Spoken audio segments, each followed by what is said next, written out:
meus queridos, tudo bom com vocês? Hoje eu vim contar um caso que ficou eternizado pela violência e também pela representação na indústria do cinema como horror em Amityville. Na madrugada do dia 13 de novembro de 1974, a casa de número 112 da Ocean Avenue em Amityville, Long Island, seria marcada por um dos crimes mais chocantes, violentos e que ficaria mais famosos dos Estados Unidos. A família DeFeo foi alvo de um homicídio em massa. Ronald Joseph DeFeo Jr. assassinou a tiros seu pai, Ronald DeFeo Sr., sua mãe, Louise DeFeo, e seus 4 irmãos mais novos, Dawn, de 18 anos, Ellison, de 13, Mark, de 12 e John Matthew, de 8.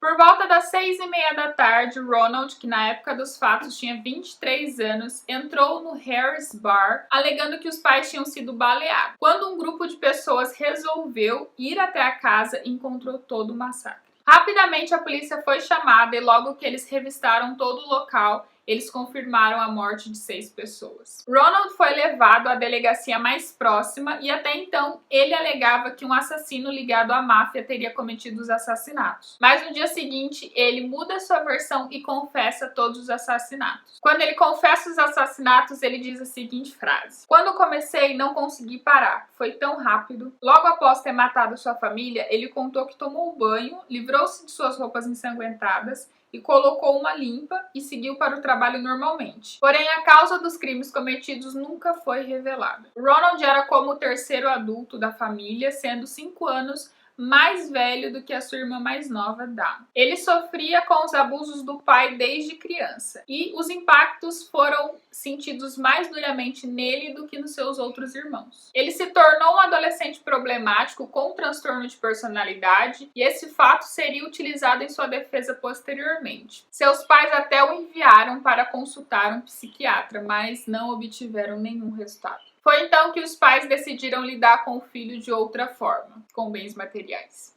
Para vocês terem uma noção, pessoal, de como os pais do Ronald lidavam com ele, no seu aniversário de 14 anos, ele recebeu nada mais, nada menos que uma lancha de presente.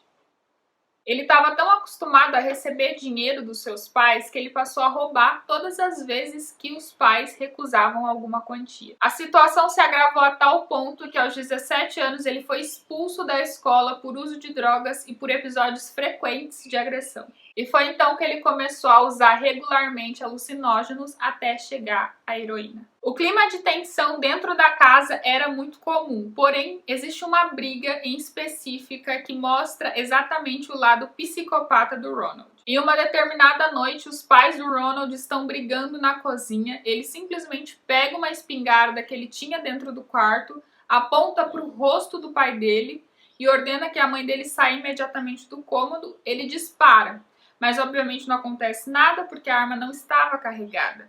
Ele simplesmente se retira do cômodo e não diz nada. A autópsia revelou que Ronald Sr. foi o primeiro a morrer ainda dormindo, seguido de Louise, que acordou com o barulho dos tiros, mas o filho logo apontou para o seu peito e efetuou o disparo.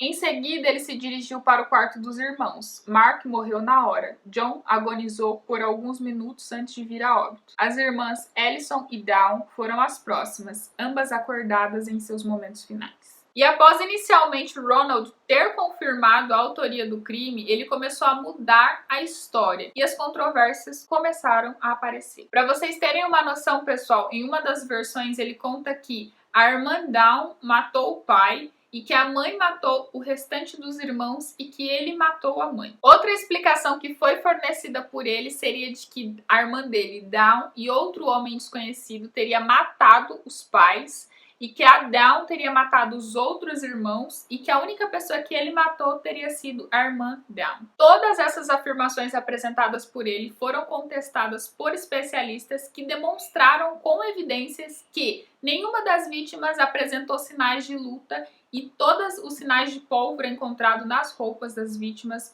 foram de tiros a queima-roupa. O julgamento do caso começou em outubro de 1975 e sobre as diversas versões das mortes, o juiz responsável, o então Thomas Stark, afirmou que o testemunho do acusado de que ele não atirou e matou os membros de sua família é improvável e não merece crença. Apesar de a defesa alegar insanidade e distúrbio antissocial da personalidade, os júris concluíram que o réu estava consciente de suas ações no momento em que as realizou. Ronald DeFeo foi condenado a 6 sentenças de prisão perpétua. O caso ainda serviu de inspiração para uma série de obras do gênero de terror. O livro Horror em Amityville foi lançado em 1977 e logo depois dezenas de filmes com o mesmo nome chegaram ao cinema. E o primeiro teve sua estreia em 1979. E agora a pergunta que não quer calar, né, pessoal? Por que o caso de Amityville se tornou um caso tão emblemático e uma inspiração para tantas obras do gênero terror? Bom, pessoal, o primeiro ponto é que as 6 vítimas foram encontradas nos seus devidos quartos, nas suas devidas camas, todas na mesma posição.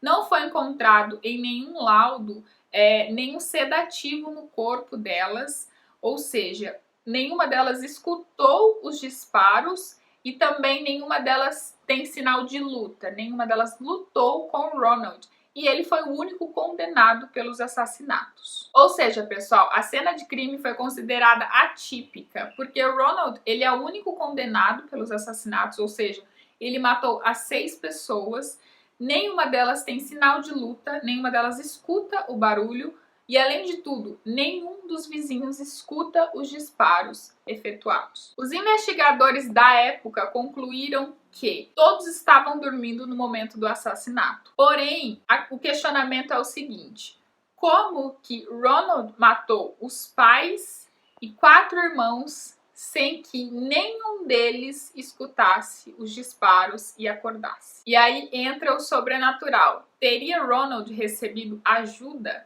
de algum espírito, de alguma entidade? Logo após de ser condenado e preso, Ronald perde o direito de herdar a residência da família, e aí entra o segundo ponto. Então a residência é posta à venda apenas 1 ano depois do crime. E aí o casal George e Kate Lutz se muda para lá com os seus 3 filhos. Segundo a família, durante o tempo em que estiveram na casa, eles testemunharam aparições de figuras demoníacas, ouviram vozes de espíritos malignos, encontraram crucifixos invertidos pelos cômodos, presenciaram um sem fim de atividades sobrenaturais e afirmaram ver uma meleca verde escorrendo pelas paredes. Os novos moradores, aterrorizados, decidiram abandonar o local apenas 4 semanas após terem ocupado a residência. E aí, pessoal, logo que a família Lutz sai da casa, porque eles abandonam realmente a residência com todos os pertences deles lá dentro, eles escrevem um livro relatando todos os acontecidos dentro daquela casa. A casa se torna muito famosa depois desses relatos contados pela família Lutz. Os investigadores paranormais Ed e Lorraine Warren vão investigar essa casa e eles afirmam posteriormente que a casa verdadeiramente era assombrada. E a partir disso, essa casa se torna uma das mais famosas dos Estados Unidos por conta da sua história. Só é a história que todos nós conhecemos, ou pelo menos a maioria das pessoas que já assistiram os filmes ou que já leram o livro. Eu particularmente gosto muito do primeiro filme, Horror in Amityville. Pra mim ele é muito bom, mas eu não li o livro e nem gosto muito dos outros filmes que veio em seguida do primeiro filme. Mas o que me chama muito a atenção, pessoal, é que a casa de Amityville, ela não se tornou muito famosa pelo massacre que aconteceu, e sim por toda a história sobrenatural que foi criada em cima desse crime. A questão não é acreditar ou desacreditar do sobrenatural, pessoal. É apenas uma comparação entre o que de fato aconteceu e pode ser provado e as histórias que foram ditas pela família que morou lá. Em contrapartida, outras famílias que moraram lá, e a casa ainda existe, pessoal, nunca relataram absolutamente nada paranormal. Se eu não me engano, até a minha última pesquisa, existia uma família morando lá e eles viviam muito bem. Então, cabe a cada um acreditar no que de fato aconteceu. E é isso, meus queridos. Eu espero muito que vocês tenham gostado do vídeo. Mais um caso aí pra vocês, esse com a temática aí de terror, pra entrar no clima do Halloween. Se você gostou, se inscreve aqui no meu canal, curte pra mim o vídeo. Comenta aqui embaixo Acessa os links que eu deixei aqui na descrição, compra com o meu link da Amazon, entra no meu Instagram que lá também tem muito conteúdo para vocês. Um beijo e até o próximo vídeo.